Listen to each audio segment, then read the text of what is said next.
புதனை ராசி அதிபதியாக கொண்ட நம்மளுடைய மிதுன ராசி அன்பர்களுக்கு தை மாதத்திலிருந்து எந்த மாதிரியான பலன்கள்லாம் கிடைக்க இருக்கு அப்படிங்கிறத பார்க்கலாம். தை பிறந்தால் வழி பிறக்கும் அப்படின்னு சொல்லுவாங்க இல்லையா? நம்மளுடைய மிதுன ராசி அன்பர்களுக்கு எந்த மாதிரியான வழியெல்லாம் பிறக்க போகுது அப்படிங்கிறத இந்த வீடியோவில் விளக்கமாக சொல்லியிருக்கோம்.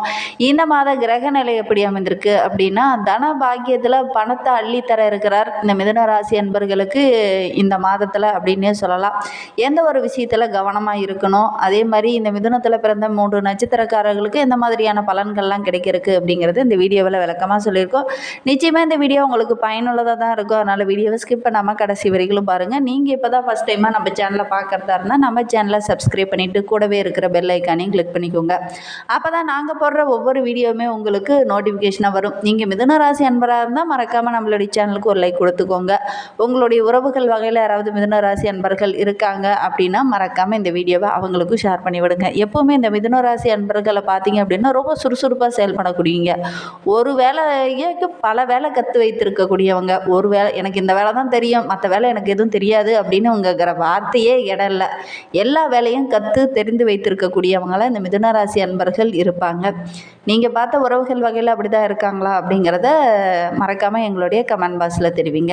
சரி, இந்த மிதுன ராசி அன்பர்களுக்கு 3வது பாவத்தின் அதிபதியாக இருக்கக்கூடிய சூரிய பகவான் உங்களுக்கு 8ஆம் இடத்துல மறைந்திருக்கிறார். 8ஆம் இடத்துல ராசிநாதன் புதனும் இணைந்திருக்கிறார். சூரிய பகவானும் புதனும் 8ஆம் இடத்துல இருப்பது கல்வியில் நல்ல ஒரு முன்னேற்றம் இருக்கும். மாணவர்களுக்கெல்லாம் பார்த்தீங்கன்னா இந்த தை மாதத்தில் ஒரு சிறப்பான காலகட்டம் அப்படின்னு சொல்லலாம். உங்களுடைய ஆட்சி இனி கொடிகட்ட பறக்க போகிறீங்க. கல்வியில் பார்த்தீங்கன்னா சிறப்பாக இருக்க போது நீங்கள் எடுக்கிற ஒவ்வொரு அடியும் நல்ல ஒரு முன்னேற்றத்தை தேடித்தரும். மற்ற மாணவர்கள் மத்தியெல்லாம் பார்த்தீங்கன்னா உங்களுடைய மதிப்பு உயர்ந்த மாதிரி இருக்கும். சூரியனும் புதனும் ஜாதகத்தின் அடிப்படையில் 1, 7, 8 ஆகிய இடத்துல இருக்கும் நிலையில் கல்வியில் நல்ல ஒரு முன்னேற்றம் வரும். இந்த மிதுன ராசி அன்பர்களை பொறுத்தவரையிலும் இரட்டிப்பு டிகிரி, அதாவது 2 டிகிரி வாங்கக்கூடிய ஒரு வாய்ப்பெல்லாம் வருகின்ற நாட்களில் உங்களுக்கு அமையும் அப்படின்னே சொல்லலாம். படிக்கின்ற அனைத்து விஷயங்களிலுமே நீங்கள் மேன்மை அடையக்கூடிய ஒரு வாய்ப்பு உங்களை தேடி வரும். வாய்ப்பை கரெக்டாக பயன்படுத்திக்கோங்க. சூரிய பகவானும் புதனும் 8ஆம் இடத்துல இருந்து 2 இடத்தை பார்ப்பதனால தன பாக்கியம் கூடி வரப்போகுது. உங்களை சுற்றி இருந்த அனைத்து இருளும் இனி மறையும் அப்படின்னே சொல்லலாம். உங்களுடைய வாழ்க்கையில் இருந்த அந்த இருள் மறைந்து ஒரு வெளிச்சமான வாழ்க்கையை நீங்கள் இனி வாழ போகிறீங்க அப்படின்னே சொல்லலாம். நம்மளுடைய மிதுன ராசி அன்பர்களுக்கு இந்த தை மாதத்தில் நல்ல ஒரு வெளிச்சம் கிடைக்க போகுது. இறைவனோட அருள் பரிபூரணமாக இந்த மாதத்தில் உங்களுக்கு கிடைக்கும். 2ஆம் இடம் என்பது உங்களுடைய சமுதாயத்தில் நல்ல ஒரு மதிப்பும் மரியாதையும் கிடைக்கக்கூடிய ஒரு மனிதனாக இனி நீங்கள் வாழ போகிறீங்க அப்படின்னே சொல்லலாம். ராசியில் செவ்வாய் வீண்டு இருப்பதாலும் 4ஆம் இடத்துல இருந்தாலும் சிலருக்கு அவரது குடும்பத்திலையும் தாய் வழிகளை மூலியமாகவும் சின்ன சின்ன வாக்குவாதங்கள் வரும். அதே மாதிரி பிள்ளைங்ககிட்டையும் சின்ன சின்ன தகராறுகள் வருவதற்கான ஒரு சூழ்நிலை இந்த மிதுன ராசி அன்பர்களுக்கு இந்த மாதத்தில் அமையும். அதனால் வீண் வாக்குவாதங்களை கொஞ்சம் தவிர்த்துக்கோங்க. வீண் பிரச்சனைகளும் வருவதற்கான ஒரு சூழ்நிலை இருக்குது. அதனால் முடிந்த அளவுக்கு குடும்பத்தில் உங்களுடைய தாய்கிட்டையும் உங்களுடைய பிள்ளைங்ககிட்டையும் பேசும்போது ரொம்ப கவனமாக பேசுங்க. ஏன்னா அவங்கக்கிட்ட சின்னதாக வார்த்தைகள் விட்டிங்கன்னா அது பெரிய பிரச்சனையாகிறதுக்கான ஒரு சூழ்நிலை இருக்குது. இதனால் உங்களுடைய நிம்மதி குறைந்த மாதிரி இருக்கும். அதனால் முடிந்த அளவுக்கு உங்களுடைய தாயோட உடல் ஆரோக்கியத்திலையும் கொஞ்சம் கவனம் செலுத்திக்கோங்க. ஏன்னா சின்ன சின்ன குறைபாடுகள்லாம் ஏற்படக்கூடிய ஒரு சூழ்நிலை இருக்குது. அதனால் முடிந்த அளவுக்கு கொஞ்சம் கவனமாக இருங்க.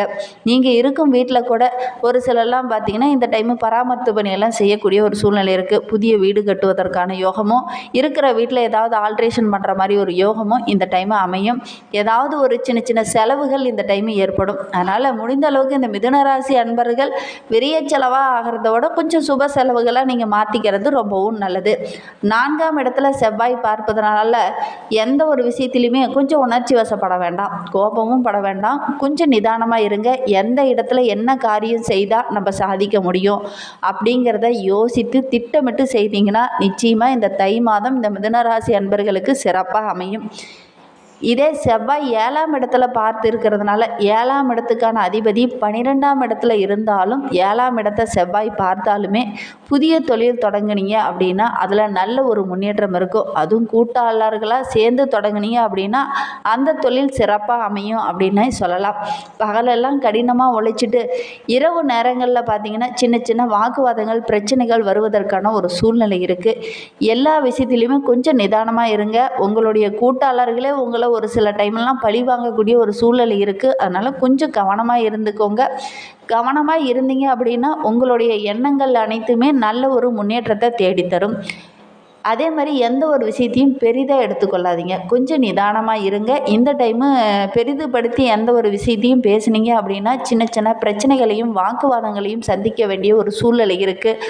அதனால் உங்களுடைய கூட்டாளர்கிட்ட பேசும்போது ரொம்ப கவனமாக இருங்க.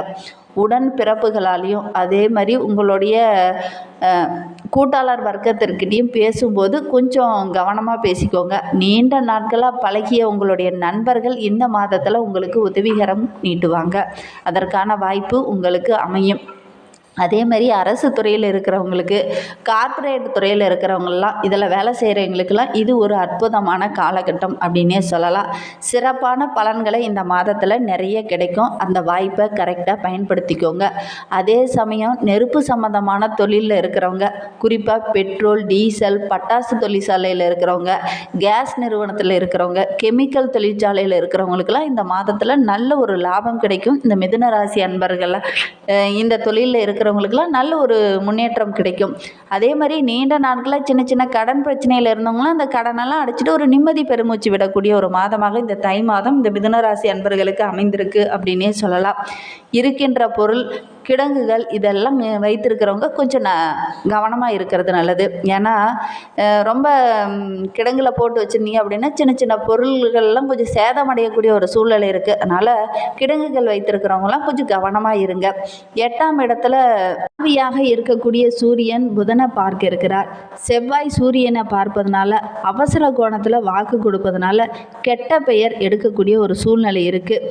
அதே மாதிரி கொஞ்சம் அவசரப்படாதீங்க. இந்த டைமு கொஞ்சம் நிதானமாக இருங்க. நீங்களே ஒரு சில டைமில் உணர்வீங்க, நம்ம அவசரப்பட்டு வாக்கு கொடுத்துட்டோமோ அப்படிங்கிற மாதிரி ஒரு சில டைம்லாம் நீங்களே உணரக்கூடிய ஒரு சூழ்நிலை இருக்குது. அதே மாதிரி இந்த டைமு கொஞ்சம் கெட்ட பேர் வரத்துக்கான ஒரு சூழ்நிலையெல்லாம் இருக்குது. கொஞ்சம் நிதானமாக இருங்க. எதையுமே அவசரப்பட்டு எந்த ஒரு முடிவுமே இந்த டைமு எடுக்க வேண்டாம். அதேமாரி பேசும்போது கூட ஒரு முறைக்கு பல முறை யோசித்து பேசுங்க. மற்றவங்க கிட்ட கொஞ்சம் கலந்து ஆலோசித்து புரிந்து செயல்பட்டீங்க அப்படின்னா நிச்சயமாக நல்ல பெயர் உங்களுக்கு வரும். பேச்சில் மட்டும் கொஞ்சம் கவனமாக இருங்க இந்த மிதுன ராசி அன்பர்கள். அதே மாதிரி ஒரு சிலர்லாம் பார்த்திங்கன்னா வரி கட்ட வேண்டிய விஷயத்தில் ரொம்ப கவனமாக இருங்க. ஏதாவது கெட்ட பழக்க வழக்கங்கள் ஏதாவது ஒரு அபரிவிதமான விஷயங்கள்லாம் கொஞ்சம் கவனமாக இருந்துக்கோங்க. சட்டத்துக்கு புறமான விஷயத்தில் ஏதாவது நண்பர்களோ யாராவது உங்களுடைய உறவுகளோ ஈடுபடுற மாதிரி இருந்துச்சுன்னா அவங்கக்கிட்ட அந்த சவகாசத்தை கட் பண்ணிக்கோங்க. ஏன்னா கெட்ட விஷயத்தில் பழக்கம் உள்ளவங்களால் ஏதாவது ஒரு சின்ன சின்ன பிரச்சனைகள் வரும். சட்டவிரோதமான செயல்களில் ஈடுபடுறவங்கக்கிட்ட கொஞ்சம் கவனமாக இருந்துக்கிறது நீங்கள் நல்லது. அதனால் ரொம்ப கவனமாக இருக்கக்கூடிய காலகட்டமாக இந்த மிதுனராசி அன்பர்களுக்கு இந்த தை மாதம் அமைந்திருக்கு அப்படின்னே சொல்லலாம். 12ஆம் இடத்துல இருக்கக்கூடிய குரு பகவான் 7ஆம் பார்வையாக 6ஆம் இடத்தை பார்ப்பதனால கடன், நோய், எதிரிகளால் பிரச்சனை, சட்ட வழக்கு துன்பங்கள் இந்த மாதிரி பல பிரச்சனைகள் ஏற்படுவதற்கான ஒரு சூழ்நிலை இருக்குது. அதனால் கொஞ்சம் கவனமாக இருந்துக்கோங்க. எதிரிகளோட சூழ்ச்சி வலையில் மாட்டிக்காமல் ரொம்ப கவனமாக இருக்கிறது ரொம்பவும் நல்லது மிதுன ராசி அன்பர்களே. சனி பகவானும் 6ஆம் இடத்தை பார்ப்பதனால இடமாற்றம் வரும்.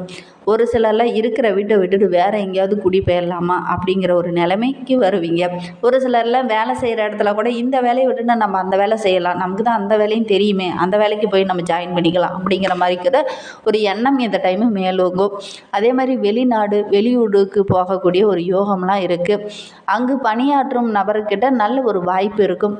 அரசு வேலைக்காக காத்துட்டு இருந்தவங்களுக்கு இந்த டைமு தேர்வு எழுதுனீங்க அப்படின்னா நல்ல ஒரு அரசு வேலையே கிடைக்கக்கூடிய யோகம்லாம் இருக்குது. ஏன்னா சுக்கிர பகவான் ராகு பகவானுடன் இணைந்து சுக்கிர பகவான் உச்சம் பெற இருக்கிறார். அதனால் ஆண்கள் மூலமாகவும் பெண்களுக்கும் இந்த டைமு பார்த்திங்கன்னா ரொம்ப ஏதாவது ஒரு உதவிகரமாக இருப்பாங்க. ஆணாக இருந்தால் பெண்கள் மூலமாகவும், பெண்ணாக இருந்தால் ஆண்கள் மூலமாகவும் ஏதாவது ஒரு உதவி கிடைக்கும். அதனால் உங்களுடைய வாழ்க்கை தரமே படிப்படியாக உயர ஆரம்பிக்கும்.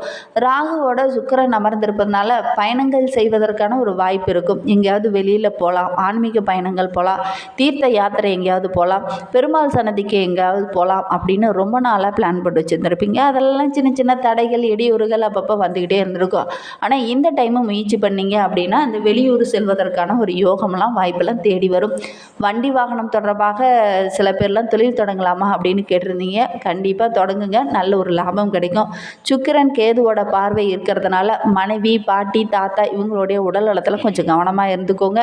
இன்னும் உங்களுடைய வாழ்க்கை சிறப்பாக அமையணும் அப்படின்னா அந்த ஆலயத்திற்கு சென்று சனிக்கிழமை தோறும் பெருமாளுக்கு துளசி மாலை சாற்றி வழிபட்டுட்டு வாங்க. உங்களுடைய வாழ்க்கையில் உள்ள பிரச்சனைகளும் கஷ்டங்களும் படிப்படியாக குறைய ஆரம்பிக்கும்.